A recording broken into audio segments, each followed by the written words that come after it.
सुस्वागतम सुस्वागतम।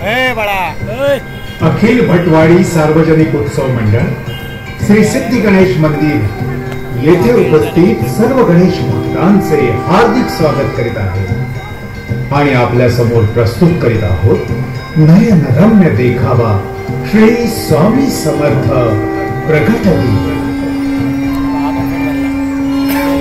गुरुर् ब्रह्मा गुरुर्विष्णू गुरुर्देव महेश्वर गुरु साक्षात परब्रह्म तस्मै श्री गुरवे नमः।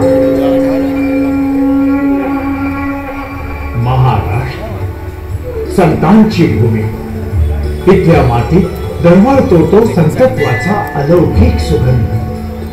संतांनी बहुजन समाजाला भक्ती मार्गाची शिकवण दिली, ज्ञान दिलं आणि बोधही दिला। संतांची चरित्रे माणसाच्या मनावर चांगले संस्कार घडविणारे श्रेष्ठ साधन आहे, मनाला शांती देणारं बळ आहे। या भूतलावर वावरणारे संत म्हणजे साक्षात ईश्वराचे स्वरूप। संत तुझी जाणं जगी, दया क्षमा ज्याचे अंगी, लोभ अहंता नये मना, जगी विरक्त तुझी जाण।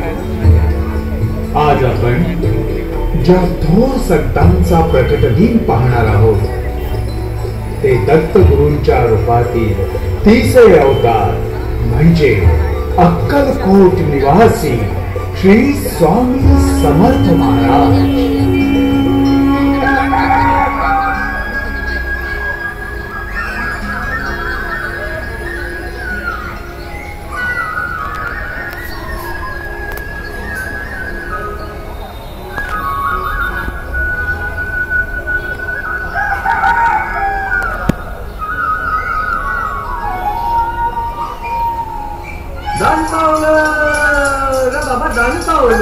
वासुदेव आला हो वासुदेव आला, वासुदेव आला हो वासुदेव आला, सकाळच्या पारी हरिनाम बोला। वासुदेव आला हो वासुदेव आला, वासुदेव आला हो वासुदेव आला, सकाळच्या पारी हरिनाम बोला। अहो उठा बरं, पहाट झाली। जंगलातून लाकडं तोडून आणा, घरात चूल पेटवायलाही लाकडं नाहीये। होय होय, लगेच आणतो लाकडं, माझी कुऱ्हाड दे। ही घे। बर येतो मी। चैत्र शुद्ध द्वितीया शके 1778 रोजी कर्दळीच्या जंगलात स्वामी 300 वर्ष समाधी अवस्थेत होते। दरम्यान मुंग्यांनी त्यांच्या शरीराभोवती वारूळ तयार केले। जंगलातून लाकूड आणायला गेलेला उद्धव वारुळाच्या ठिकाणी असलेल्या झाडावर चढला आणि आपल्या कुऱ्हाडीने एका मोठ्या फांदीवर जोर जोराने घाव घालू लागला। अचानक त्याच्या हातून ती कुऱ्हाड निसटली व झाडाखालच्या वारुळावर आदळली। उद्धव लगबगीनं झाडावरून खाली उतरला आणि वारुळापाशी येऊन स्तब्ध झाला। त्याची कुऱ्हाड वारुळाच्या ज्या भागावर आदळली होती तेथून रक्त वाहू लागला। ते पाहता उद्धव अत्यंत भयभीत झाला। तेव्हा मोठा चमत्कार झाला। दिव्य प्रकाश पडून वारुळातून अजान बाहू तेजस्वी मूर्ती प्रगट झाली।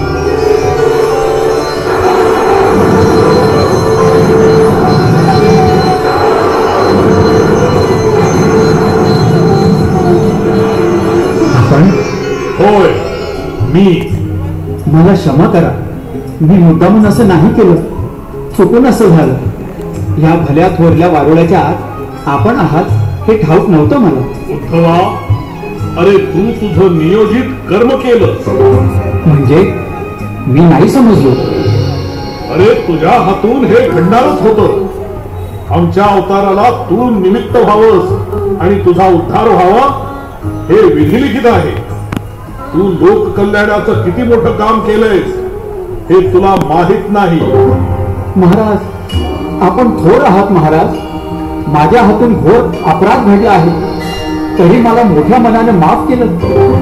पण तुम्हाला काही झालं असतं तर बघा ना, तुमच्या मांडीतून तर रक्ताची धार लागली आहे. अरे ही माणसाच्या मनातली भीती आहे, ही समूळ नष्ट करण्यासाठी आलोय मी. त्या भीतीला मूठ माती देण्यासाठी आमचा अवतार झालेला आहे. आम्हाला आणणारा भूत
चरणी मनोभावे प्रार्थना.